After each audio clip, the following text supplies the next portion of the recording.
شروع اللہ کے نام سے جو بڑا مہربان اور نہایت رحم کرنے والا ہے۔ ابن سبات بغداد کا نامی گرامی چور تھا۔ کوئی شریف آدمی اس کا نام سن کر انتہائی نفرت کا اظہار کیے بغیر نہ رہتا تھا۔ وہ اپنے پیشے میں ایسا ماہر تھا کہ 20 چوریاں کرنے کے باوجود قانون کی گرفت میں نہیں آیا تھا، لیکن آخر کب تک ایک دن حکام نے اسے گرفتار کر لیا۔ قانون وقت کے مطابق اس کا ایک ہاتھ کاٹ ڈالا گیا اور پھر اس کو ایک ناقابل اصلاح مجرم قرار دے کر مدت العمر کے لیے قید خانہ میں بھیج دیا گیا۔ اہل بغداد اب اس کا ذکر ہاتھ کٹے شیطان یا ایک ہاتھ کے شیطان کے نام سے کرتے تھے۔ 10 برس کی طویل زندگی قید خانے میں بسر کر کے ایک دن ابن سبات کسی طرح بھاگ نکلا اور قید خانے سے باہر آتے ہی اپنے قدیم پیشے کو از سر نو شروع کرنے کا ارادہ کر لیا۔ ایک ہاتھ کے نقصان اور قید و بند کی طویل پرصحبت زندگی نے اس کے مزاج اور کردار پر ذرا اثر نہیں ڈالا تھا۔ آزادی کی فضا میں سانس لیتے ہی چوری کی خواہش نے اسے بے تاب کر دیا اور رات کا اندھیرا پھیلتے ہی وہ اپنی مہم پر چل کھڑا ہوا۔ ادھر ادھر پھرتے پھرتے 3 پہر رات گزر گئی، لیکن اس کو کسی مکان میں داخل ہونے کا موقع نہ مل سکا۔ آخر اسے ایک وسیع حویلی نظر آئی جس کے چاروں طرف دور تک سناٹا تھا۔ اس حویلی کے وسط میں ایک بہت بڑا پھاٹک تھا۔ ابن سبات پھاٹک کے پاس پہنچ کر رک گیا اور سوچنے لگا کہ اندر جانے کے لیے کون سا راستہ اختیار کیا جائے۔ سوچ بچار میں اس کا ہاتھ پھاٹک پر جا پڑا اور وہ یہ دیکھ کر حیران رہ گیا کہ دروازہ اندر سے بند نہیں تھا۔ اس نے آہستگی سے دروازہ پیچھے کی طرف دھکیلا اور اندر داخل ہو گیا۔ یہ ایک وسیع احاطہ تھا جس کے اندر چاروں طرف کمرے بنے ہوئے تھے اور وسط میں ایک بڑا کمرہ تھا۔ ابن سبات بڑے کمرے کے دروازے کی طرف بڑھا۔ اسے یقین تھا کہ یہ کسی بڑے امیر یا سوداگر کا مکان ہے۔ جو ہی اس نے دروازے کو ہاتھ لگایا وہ بھی پھاٹک کی طرح فوراً کھل گیا۔ کمرے میں داخل ہو کر اس نے ادھر ادھر نظر دوڑائی تو اس کو قیمتی ساز و سامان سے بالکل خالی پایا۔ ایک طرف کھجور کے پتوں کی پرانی چٹائی بچھی ہوئی تھی، اس کے قریب چمڑے کا ایک تکیہ اور بھیڑ کے کھال کی چند ٹوپیاں پڑی تھیں۔ ایک گوشہ میں پشینہ کے موٹے کپڑے کے چند تھان بکھرے پڑے تھے۔ ابن سبات ایسے معمولی سامان کو دیکھ کر جلا اٹھا اور مکان کے مالک کو بے تحاشا گالیاں دینے لگا۔ اس احمق نے اتنے بڑے مکان میں کیسا گھٹیا کپڑا اور سامان رکھا ہوا ہے؟ بہرحال مکان سے خالی ہاتھ جانا اسے منظور نہ تھا۔ اس نے پشینہ کے تھانوں کی ایک گٹھلی بنائی اور اس کو باندھنے کی کوشش کرنے لگا، لیکن ہزار جتن کے باوجود ایک ہاتھ سے صوف کے موٹے کپڑے کو گرا نہ لگا سکا اور ہانپتا ہوا بیٹھ گیا۔ عین اس وقت دروازہ کھلا اور ایک شخص ہاتھ میں چراغ لیے کمرے میں داخل ہوا۔ ابن سبات کے جسم پر لرزہ طاری ہو گیا۔ اس نے داخل ہونے والے آدمی کو دیکھا۔ اس کا قد دراز، کمر خمیدہ اور جسم انتہائی نحیف تھا، جس پر ہلکے رنگ کی ایک لمبی قبا تھی اور سر پر بھیڑ کی کھال کی کشادہ سیاہ ٹوپی تھی۔ اس قدر نحیف و نزار ہونے کے باوجود اس شخص کے چہرے پر عجیب طرح کا اطمینان اور نور تھا۔ اس کی آنکھوں میں چمک تھی جس سے کوئی دوسرا شخص اثر پذیر ہوئے بغیر نہیں رہ سکتا تھا۔ اس نے کمرے میں داخل ہو کر چراغ ایک طرف رکھ دیا اور انتہائی شیریں آواز میں ابن سبات سے مخاطب ہو کر کہا، میرے بھائی، خدا تم پر رحم کرے، یہ کام روشنی اور کسی ساتھی کی مدد کے بغیر انجام نہیں پا سکتا۔ دیکھو یہ چراغ روشن ہے اور تمہاری مدد کے لیے میں حاضر ہوں۔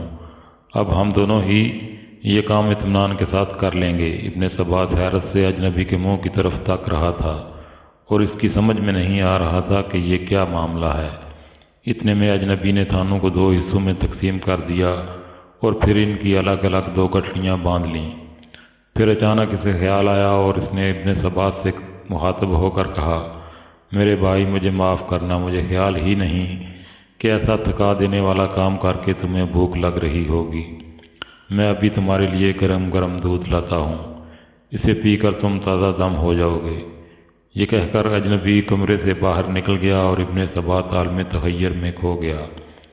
یکایک اسے کوئی خیال آیا اور اس نے ماتھے پر ہاتھ مار کر کہا، میں بھی کیسا احمق ہوں، اتنا بھی نہیں سمجھ سکا کہ یہ کوئی میرا ہی ہم پیشہ ہے۔ اتفاق سے آج ہم دونوں اس مکان میں جمع ہو گئے ہیں۔ یہ گھر کا بیدی معلوم ہوتا ہے۔ اسے معلوم تھا کہ آج یہ مکان رہنے والوں سے خالی ہے، اس لیے روشنی کا سامان لے کر آیا۔ جب اس نے دیکھا کہ میں پہلے سے پہنچا ہوا ہوں تو اس نے سامان میں سے آدھے کا حقدار بننے کے لیے میرا ساتھ دینے پر آمادہ ہو گیا۔ وہ یہ سوچ رہا تھا کہ اجنبی ہاتھ میں دودھ کا پیالہ لیے پھر کمرے میں داخل ہوا اور یہ کہہ کر پیالہ ابن ثبات کے ہاتھ میں پکڑا دیا کہ اسے پی لو، یہ تمہاری بھوک اور تھکان کو دور کر دے گا۔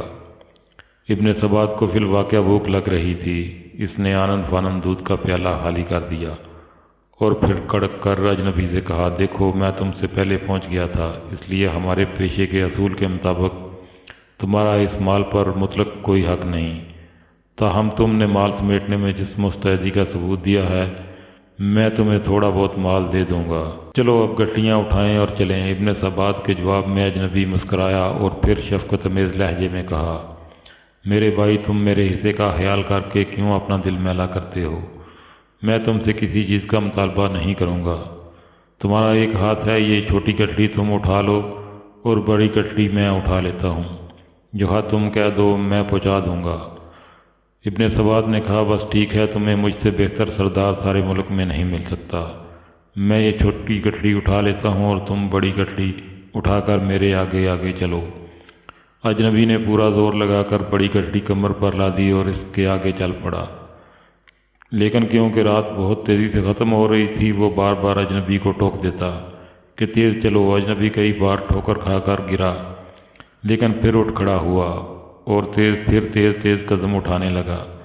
ایک جگہ چڑھائی تھی، اجنبی کو بھاری بوجھ کی وجہ سے سخت مشکل پیش آئی اور وہ ایک جگہ بے اختیار گر پڑا۔ ابن ثبات نے اس پر گالیوں کی بوچھاڑ کر دی اور اس کی کمر پر زور سے ایک لات رسید کر دی۔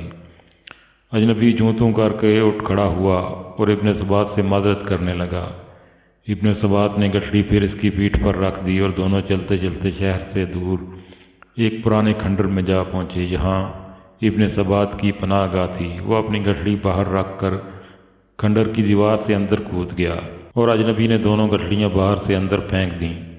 اس وقت چاند کی روشنی میں ابن ثبات نے اجنبی کے چہرے پر نظر ڈالی جو اس کے سامنے کھڑا ہانپ رہا تھا۔ اس نے محسوس کیا کہ اجنبی کے چہرے سے نور کی شعائیں پھوٹ پھوٹ کر نکل رہی ہیں۔ یکا یک وہ ملکوتی تبسم کے ساتھ یوں گویا ہوا، میرے بھائی یہ مال تمہیں مبارک ہو، اس مکان کا مالک میں ہی ہوں اور یہ مال تجھے خوشی سے بخشتا ہوں۔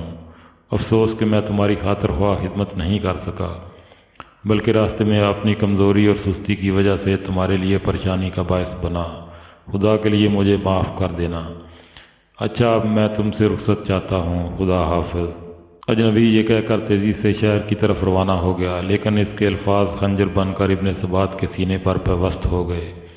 سیاکاری کے اس پتلے کے دل و دماغ کو اجنبی کے محیر العقول حسن سلوک نے جھنجھوڑ کر رکھ دیا۔ وہ سوچ رہا تھا کہ دنیا میں ایسے انسان بھی ہوتے ہیں، میں نے اس سے کیا سمجھا، اس کے ساتھ کیا سلوک کیا اور اس نے میرے ساتھ کیا سلوک کیا۔